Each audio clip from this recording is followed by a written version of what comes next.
అధ్యక్ష, ఈరోజు డిమాండ్స్ మీద మాట్లాడడానికి అవకాశం ఇచ్చినందుకు మీకు ధన్యవాదాలు తెలియజేస్తూ, అయితే ఈరోజు నేను మైనింగ్ డిపార్ట్మెంట్ మీద మా కొత్త మంత్రి గారు వివేక్ గారు అయినారు, వారికి శుభాకాంక్షలు. అయితే మైనింగ్ డిపార్ట్మెంట్ మీద నేను ఈరోజు ఈ డిమాండ్ మీద మాట్లాడాలనుకుంటున్నా. మిగతా డిమాండ్స్ మీద మా గౌరవ సభ్యులు మాట్లాడతారు అధ్యక్ష. ఇకపోతే అధ్యక్ష, ఈ మైనింగ్ డిపార్ట్మెంట్ అనేది చాలా ముఖ్యమైనటువంటి డిపార్ట్మెంటు. రాష్ట్ర ప్రభుత్వానికి రెండు రకాల ఆదాయాలు ఉంటాయి. ఒకటి ట్యాక్స్ రెవెన్యూ, రెండవది నాన్ ట్యాక్స్ రెవెన్యూ. సో ఇందులో ఈ మైనింగ్ డిపార్ట్మెంట్ ద్వారా వచ్చేటువంటి ఆదాయం it's a non tax revenue. రాష్ట్ర ప్రభుత్వ ఖజానాకు మరి ఆదాయం వచ్చేటువంటి ఇటువంటి శాఖల్లో అధికారులు కానీ ప్రభుత్వం కానీ ఎంత జాగ్రత్తగా పనిచేస్తే మన ఖజానాకు అన్ని డబ్బులు సమకూరుతాయి. ఈ ప్రజల సంక్షేమం కోసం, అభివృద్ధి కార్యక్రమాల కోసం ఆ నిధుల్ని వినియోగించేటువంటి అవకాశం ఉంటుంది. కానీ ప్రభుత్వం అధికారులు నిర్లక్ష్యంగా వ్యవహరిస్తే రాష్ట్ర ఖజానాకు తూట్లు పడేటువంటి అవకాశం ఉంటుంది. రాష్ట్ర రెవెన్యూ తగ్గుముఖం పట్టేటువంటి అవకాశం ఉంటుంది. అయితే ఈరోజు నేను ముఖ్యంగా మన మైనింగ్ శాఖలో ఈ రాష్ట్రంలో పెద్ద ఎత్తున అవినీతి జరుగుతూ ఉంది, పెద్ద ఎత్తున కుంభకోణాలు జరుగుతూ ఉన్నాయి, రాష్ట్ర ప్రభుత్వ ఆదాయానికి పెద్ద ఎత్తున గండి పడతా ఉన్నది.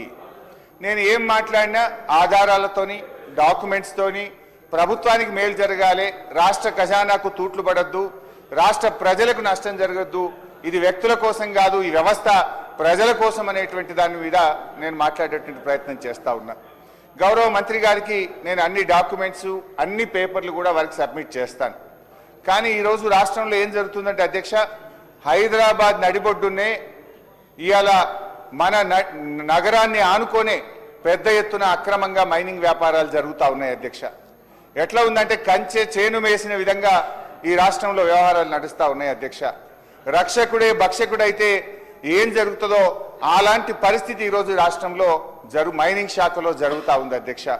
అందువల్ల నేనేమంటున్నా అంటే మంత్రి గారు, ఇది విమర్శలాగా కాకుండా, రాజకీయంగా కాకుండా మనందరం కలిసి రాష్ట్ర ప్రభుత్వ ఆదాయాన్ని కాపాడాలి. మనమందరం కూడా మనము ఈ రాజ్యాంగ పరిరక్షకులుగా, ఈ శాసనసభలో ఉన్న మనము, ఈ శాసనసభలో రాజ్యాంగం మీద ప్రమాణం చేసిన మనము ఈ రాష్ట్రం కోసం, రాష్ట్ర ప్రజల కోసం కాపాడాలి, పనిచేయాలి. ఈ రాష్ట్రానికి వచ్చే ప్రతి పైసను కూడా కాపాడవలసినటువంటి బాధ్యత మనందరి మీద ఉంది.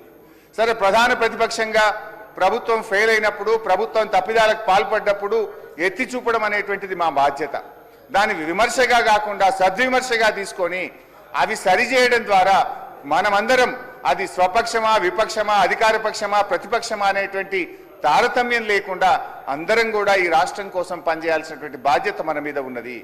అయితే ఈరోజు మన రాష్ట్రంలో విపరీతమైనటువంటి ఖనిజాలు ఉన్నాయి. ఖనిజ ఆదాయం ఇయర్ ఆన్ ఇయర్ పెరుగుతూ పోతుంది. కొత్త కొత్త పాలసీస్ కూడా మనం తెస్తున్నటువంటి విషయం కూడా మనందరికీ తెలుసు.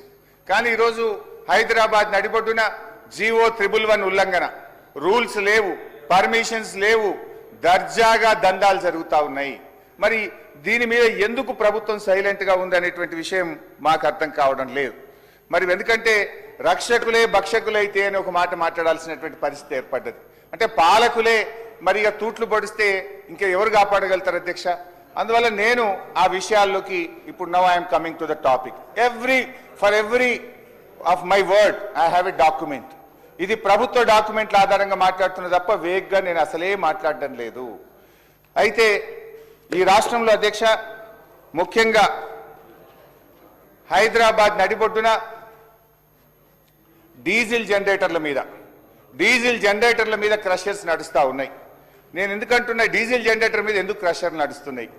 మన స్టేట్ యొక్క మైనింగ్ రూల్స్ 2000 యాక్ట్ కానీ, మీ ప్రభుత్వం కూడా ఒక జీవో తెచ్చింది, GO number 26 Telangana stone crusher rules 2025. కొత్తగా అధికారంలోకి వచ్చిన ప్రభుత్వం కూడా జీవో 26 ద్వారా కొత్తగా ఈ రాష్ట్రంలో ఎవరైనా స్టోన్ క్రషర్ పెట్టాలంటే ఎలాంటి నియమ నిబంధనలు పాటించాలో మీ ప్రభుత్వమే ఒక జీవో కూడా తెచ్చింది. మన చట్టం, మైనింగ్ చట్టం, మన దగ్గర ఉన్నటువంటి చట్టం కూడా ఏం చెప్తుంది? అటు మైనింగ్ చట్టం ఇయర్ 2000గా 1966లో వచ్చిన మైనింగ్ చట్టం కావచ్చు, అదేవిధంగా మీరు ఇచ్చినటువంటి జీవో నంబర్ 26 కావచ్చు. ఎవరైనా ఒక స్టోన్ క్రషర్ పెట్టాలంటే అధ్యక్ష మినరల్ డీలర్ లైసెన్స్ ఉండాలి. ఆ క్రషరు 50,000 రూపాయలు కట్టి రిజిస్ట్రేషన్ చేసుకోవాలి. 3 ఆ క్రషరు ఇండస్ట్రీస్ డిపార్ట్మెంట్ నుంచి అనుమతి తీసుకోవాలి. 4 మన తెలంగాణ పొల్యూషన్ కంట్రోల్ బోర్డు నుంచి క్రషర్ పెట్టడానికి CFE కాన్సెంట్ ఫర్ ఎస్టాబ్లిష్మెంట్ తీసుకోవాలి. 5 ఆ క్రషర్ ఆపరేషన్ చేయడానికి పొల్యూషన్ కంట్రోల్ బోర్డు నుంచి CFO consent for operation certificate తీసుకోవాలి. 7వది వాళ్ళు ఎంట్రీ ఎగ్జిట్ లాగ్ బుక్స్ పెట్టి ఎంత మినరల్ లోపలికి వస్తుంది, ఎంత మినరల్ బయటకు వెళ్తుంది, డైలీ రికార్డ్స్ మెయింటైన్ చేసి నెలవారీగా ఆ జిల్లా మైనింగ్ అధికారికి రిపోర్ట్ సబ్మిట్ చేయాలి. ఇట్లా 7-8 నియమ నిబంధనలు ఉన్నాయి.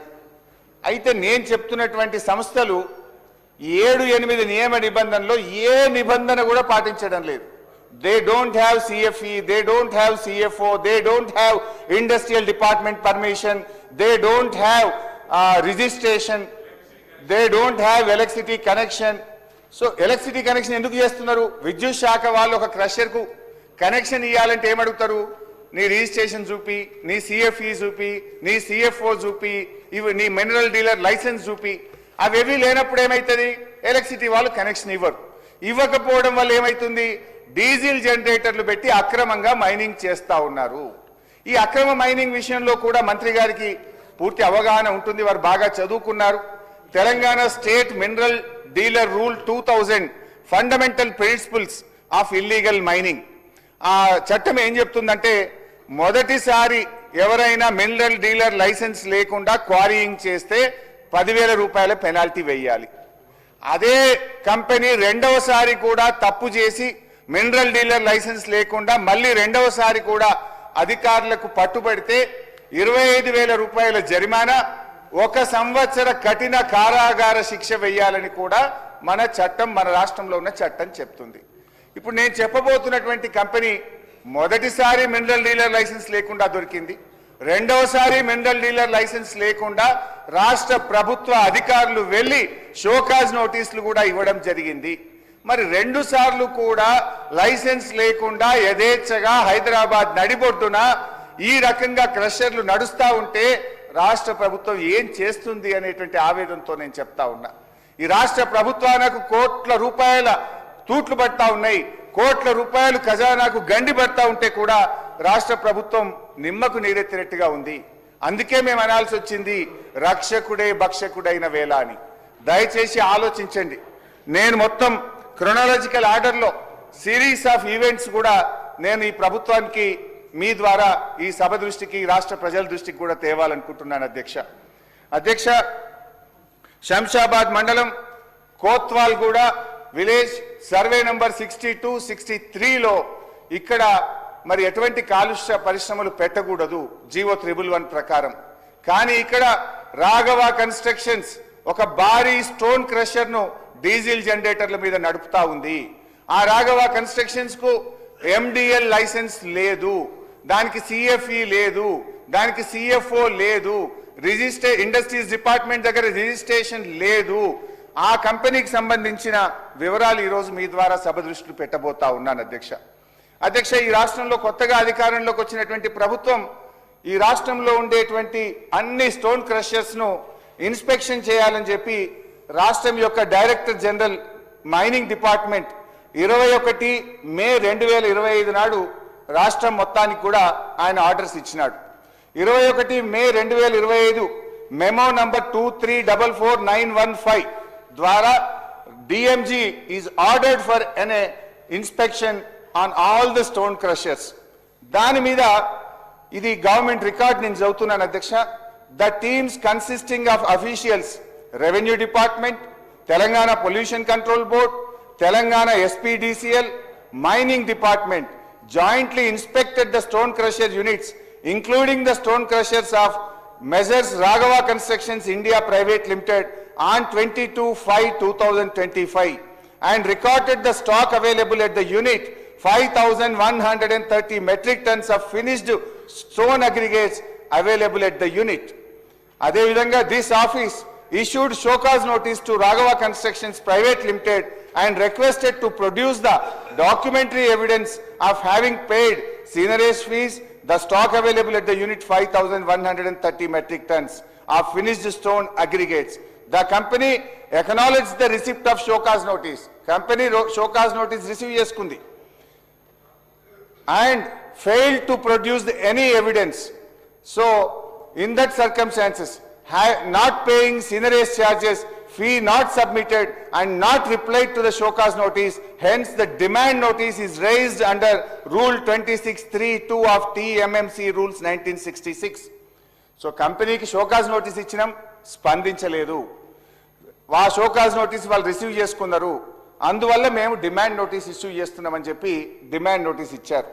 డిమాండ్ నోటీస్ కొన్ని లక్షల రూపాయల పెనాల్టీని విధిస్తూ మీరు ఇల్లీగల్గా అక్రమంగా రాఘవ కన్స్ట్రక్షన్ ఇది నడుపుతుంది కనుక వెంటనే మీరు ఈ పెనాల్టీ చెల్లించాలని చెప్పి కూడా వారు డిమాండ్ నోటీస్ కూడా ఇవ్వడం జరిగింది అధ్యక్ష. అయితే అధ్యక్ష ఒక డిమాండ్ నోటీస్ ఇచ్చి వారు ఊరుకోలేదు అధ్యక్ష.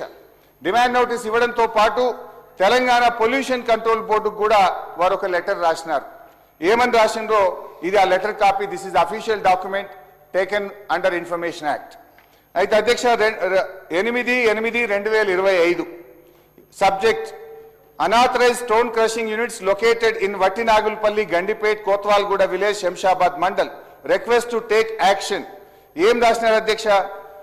Raghava construction survey number 62 Kotwalguda, Shamshabad. In view of the above environmental injury, Pollution Control Board is requested to kindly take action against the above said stone crushing units who are carrying crushing operations without valid CFO and permissions and causing loss of revenue to the government exchequer. వాళ్ళు pollution కు పాల్పడుతున్నారు, ప్రభుత్వ ఖజానాకు తూట్లు పడుస్తున్నారు, permissions లేవు, వెంటనే చర్య తీసుకోండి అని చెప్పి రంగారెడ్డి జిల్లా ఏడీ మైన్స్ రాష్ట్ర పొల్యూషన్ కంట్రోల్ బోర్డుకు ఇది 8/8/2025 నాడు రాసిన లేఖ అధ్యక్ష. ఫస్ట్ షోకాజ్ నోటీస్ ఇచ్చారు, సంస్థ స్పందించలేదు. డిమాండ్ నోటీస్ ఇచ్చారు, సంస్థ స్పందించలేదు. 3 పొల్యూషన్ కంట్రోల్ బోర్డుకు ఈ క్రషర్ను వెంటనే సీజ్ చేయండి, ఈ క్రషర్ కు అనుమతులు లేవు, ఈ క్రషర్ కాలుష్యానికి కారకమవుతుంది, ఈ క్రషర్ వల్ల ఈ ఇల్లీగల్ నడవడం వల్ల రాష్ట్ర ప్రభుత్వ ఖజానాకు నష్టం అవుతుంది అని కూడా స్పష్టంగా రంగారెడ్డి జిల్లా ఏడీ మైన్స్ పొల్యూషన్ కంట్రోల్ బోర్డుకు రాశారు అధ్యక్ష. ఇక నెక్స్ట్ సార్, మళ్ళీ ఫిబ్రవరి 13, 2026 అధ్యక్ష. ఫిబ్రవరి 13, 2026 నాడు మరొక లేఖ రాసినారు. ఇందులో ఏముందంటే టెక్నికల్ టీమ్ 4 మార్చి 2026 నాడు మైనింగ్ డిపార్ట్మెంట్ టెక్నికల్ టీము మళ్ళీ ఈ క్రషర్ను విజిట్ చేసింది. ఈ క్రషర్ను విజిట్ చేసి 13వ తారీఖు నాడు 2వ షోకాజ్ నోటీస్ను ఈ రాఘవ కన్స్ట్రక్షన్స్ కు మైనింగ్ అధికారులు ఇవ్వడం జరిగింది. మొదటి షోకాజ్ నోటీస్ స్పందన లేదు, మొదటి డిమాండ్ నోటీస్ కు స్పందన లేదు, మొదటి లెటర్ పొల్యూషన్ కంట్రోల్ బోర్డుకు రాస్తే వాళ్ళు కూడా స్పందన లేదు. రెండవసారి ఇన్స్పెక్షన్ చేసి రెండవసారి మళ్ళీ రాఘవ కన్స్ట్రక్షన్ కి ఇచ్చినటువంటి షోకాజ్ నోటీస్ అధ్యక్ష. This is the official document. రెండవసారి రాఘవ కన్స్ట్రక్షన్ ఇల్లీగల్ మైనింగ్ చేస్తుంది, అనుమతులు లేకుండా మైనింగ్ చేస్తుంది, రికార్డులు ఇవ్వడం లేదు. మేము ఇన్స్పెక్ట్ చేసినప్పుడు అక్కడ 11,200 మెట్రిక్ టన్నుల క్రష్డ్ మెటీరియల్ అక్కడ ఉన్నది. ఈ 11,200 మెట్రిక్ టన్నులకు రికార్డు అడిగితే వాళ్ళు చూపించలేకపోయిందని కూడా ఈ లెటర్ ఈ షోకాజ్ నోటీస్ లో స్పష్టంగా చెప్పడం జరిగింది అధ్యక్ష. ఈ షోకాజ్ నోటీస్ గురించి ఒక లైన్ చదివి వినిపిస్తాను అధ్యక్ష. The subject and reference cited where the technical staff of this office has inspected the stone crushing unit located survey number 62 and 63 of Kotwalguda, Shamshabad mandal, Rangareddy Jilla. Major Raghava Constructions Private Limited on 4/3/2026 and reported that on the day of inspection that stone crushing unit is working with diesel generator. As per physical observations, there is a stock of about 11,200 metric tons of rough stone aggregates available in the unit, and the in charge of the stone crushing unit have failed to provide any documentary evidence having paid the seigniorage fee for the said stock available at the unit, which is in violation of Rule 26(3)(2) of TMMC Rules 1966. In view of the above, Raghava Construction Limited hereby requested to show cause notice why action should not be taken for collection of normal seniorage fee along with 5 times penalty and DMFT, SMET and permit fee for the stock available at the unit Telangana mineral concession rules within 15 days from the date of receipt of this notice, following which further action will be initiated as per rules 1966. అంటే రెండవసారి కూడా వీళ్ళు ఇంత స్పష్టంగా Raghava construction కు show cause notice ఇచ్చారు అధ్యక్ష. ఇంతటితో ఆగింది అధ్యక్ష. రెండవసారి మళ్ళీ పొల్యూషన్ కంట్రోల్ బోర్డుకు మళ్ళీ ఇంకో లేఖ రాశారు. ఏమని రాశారు? అది కూడా ఇది అఫీషియల్ డాక్యుమెంట్ అధ్యక్ష. రెండవసారి కూడా రాఘవ కన్స్ట్రక్షన్స్ ఇల్లీగల్ గా నడిపిస్తున్నారు, దీనికి సిఎఫ్ఈ లేదు, సిఎఫ్ఓ లేదు, లైసెన్స్ లేదు, దీనికి ఏ రకమైన అనుమతి లేకుండా డీజిల్ జనరేటర్ మీద నడుపుతున్నారని మళ్ళీ రాస్తున్నారు అధ్యక్ష. ఆ లేఖలో కూడా ఒక పారాగ్రాఫ్ చదివి వినిపిస్తా. ఈ లెటర్ ఎప్పుడు రాసిండ్రు? రెండవసారి పొల్యూషన్ కంట్రోల్ బోర్డు కంటే 5 మార్చి 2026 నాడు రెండవసారి కూడా లేఖ రాయడం జరిగింది. ఇందులో ఏం చెప్పిందంటే అధ్యక్ష, further it is submit this office receiving frequent complaints against stone crushing Raghava Constructions carrying crushing operations without valid CFE and CFO. Though the reference cited, the technical staff of this office is inspected the stone crushing unit Kotwalguda survey number 62. The stone crushing unit is operated with diesel generator. Further, the in charge of the stone crusher company have failed to produce the permissions of consent of establishment, consent of operation and recorded the stock available at the unit for which necessary action should be initiated.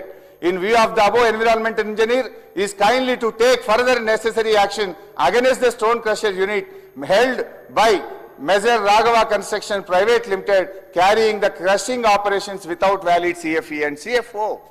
అంటే రెండవసారి కూడా pollution control బోర్డుకు mining department ఈ క్రషర్ను seize చేయండి, ఈ crusher మీద చర్య తీసుకోండి అని రాశారు. 2 సార్లు మైనింగ్ డిపార్ట్మెంట్ షోకాజ్ నోటీస్ ఇచ్చింది. నేను ఇందాకనే మంత్రి గారికి ఒక మాట చెప్పాను, ఒక క్రషర్ మినరల్ డీలర్ లైసెన్స్ లేకుండా మొదటి దారి దొరికితే 10,000 రూపాయలు ఫైన్ వేయాలి. రెండవసారి అదే క్రషరు మినరల్ డీలర్ లైసెన్స్ లేకుండా దొరికితే 25,000 పెనాల్టీతో పాటు 1 సంవత్సర కఠిన కారాగార జైలు శిక్ష వేయాలని చట్టం చెప్తుంది, రికవరీ చేయాలని చెప్తుంది. ఎందుకు ఈ ప్రభుత్వం మౌనంగా ఉంది? ఎందుకు ఆ కంపెనీ పట్ల మీరు నిశ్శబ్దంగా ఉన్నారు? అందుకే చెప్తున్న, రక్షకుడే భక్షకుడైండు. కంచె చేను వేసిన విధంగా ఈ రాష్ట్ర ప్రభుత్వ వ్యవహార తీరుంది. ఈ రకంగా మీరు అక్రమ క్రషర్లు నడుపుతా ఉంటే అధ్యక్ష, వారు మాట్లాడే మాటలు లేదా అధ్యక్ష, రక్షకుడే భక్షకుడైంది ఆ 10 ఏళ్లలో వాళ్ళ అధ్యక్ష. ఈరోజు పద్దులపై మాట్లాడడానికి అవకాశం ఇచ్చారు, కానీ వారు అక్కస్తో మాట్లాడతారు. ఒక రాఘవ కన్స్ట్రక్షన్ మీదనే ఈరోజు వారు తప్పులు చేసుంటే పై అధికారి ఫిర్యాదు చేయమని అధ్యక్ష. అది లేలే అధ్యక్ష, మీరు అక్కస్తోని మాట్లాడుతున్నట్టుగానే ఉంది. రాఘవ కన్స్ట్రక్షన్ మీద మీరు అక్కస్తో మాట్లాడుతున్నది.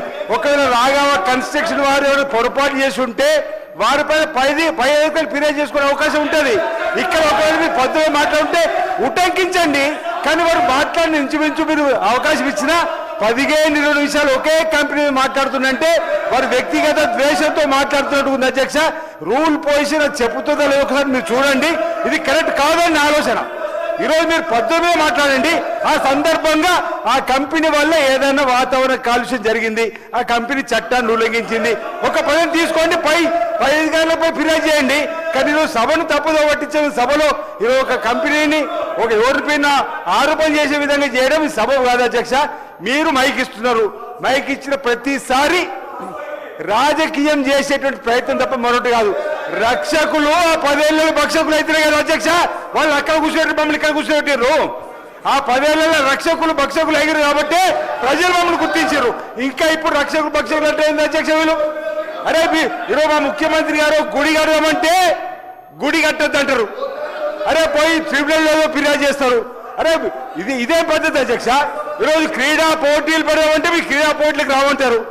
ఏదో డ్రగ్స్ పార్టీ, క్లబ్ కల్చర్, ఏదో ఫామ్ హౌస్లు కంటే ఉరుకుతారు. మా ముఖ్యమంత్రి గారు ఏం చేస్తున్నారు అధ్యక్ష?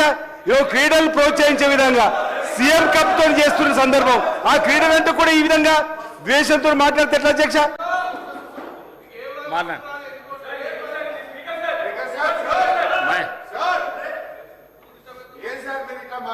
మాట్లాడండి హరీశ్రావు గారు మాట్లాడండి. సార్ స్పీకర్ సార్, మీరు మా హక్కులు కాపాడాలి సార్. మీరు ఇట్లా దయచేసి మీరు మా గొంతు నొక్కొద్దు సార్. ఇప్పుడు మైనింగ్ మినిస్టర్ గారు లేచి నేను తప్పు మాట్లాడితే వారికి మైక్ ఇస్తే I have no objection sir. మీరు విప్లకి ఇచ్చి ఈ రకంగా మీరు మా గొంతు కట్ చేయడము, మా ఫ్లో కట్ చేయడం మీకు తగదు సార్. మీరు సీనియర్ సభ్యులు speaker sir, panel speaker sir, you have enough experience. దయచేసి మీరు ఒక ప్యానల్ స్పీకర్ గా మా హక్కులు కాపాడాలి సార్. మీరు మా గొంతు నొక్కకండి సార్. మీరు అనుభవజ్ఞులు సార్. మీరు, నేను, మనందరం ఈ రాష్ట్రం యొక్క సంపద కాపాడాలి, రాష్ట్ర ఖజానాకు తూట్లు పడకుండా చూడాలి. ఈ రాష్ట్ర ప్రభుత్వం మనం రాజ్యాంగం మీద ప్రమాణం చేసిన మనం ఈ అన్యాయాలను, అక్రమాలను సహించం అధ్యక్ష.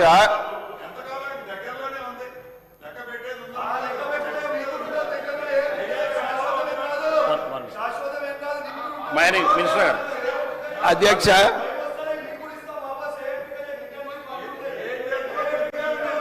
అధ్యక్ష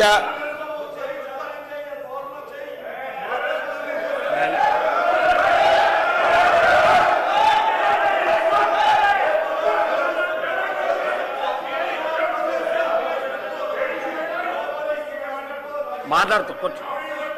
దయచేసి కామెంట్ ఆపండి. అధ్యక్ష మైనింగ్ మినిస్టర్ గారు. అధ్యక్ష, ఇప్పుడే గౌరవ సభ్యులు హరీష్ రావు గారు కొన్ని విషయాలు మాట్లాడారు. నేను నోటీసెస్ అన్నీ కూడా ఉంటాయి, దాని గురించి తర్వాత మాట్లాడతాను. ఫస్ట్ మన క్రషర్ పాలసీ ఏదైతే ఉందో అది నవంబర్ 2025లో పాలసీ తీసుకురావడం జరిగింది. సుమారు 4 నెలల్లో రెవెన్యూ గ్రోత్ ఏదైతే ఉందో మన ఈ పర్మిట్ ఫ్రీ ద్వారా, సినరేజ్ ఫ్రీ ద్వారా నవంబర్లో 63% పెరిగింది పర్మిట్ ఫ్రీ రెవెన్యూ. తర్వాత సినరేజ్ ఫ్రీ ఏమో 79% గ్రోత్. డిసెంబర్ 2025లో 60% growth permit free, seigniorage free ఏమో 81%. జనవరిలో 73% పెరిగింది పర్మిట్ ఫ్రీ, సినరేజ్ ఫీ ఏమో 96% పెరిగింది. ఫిబ్రవరిలో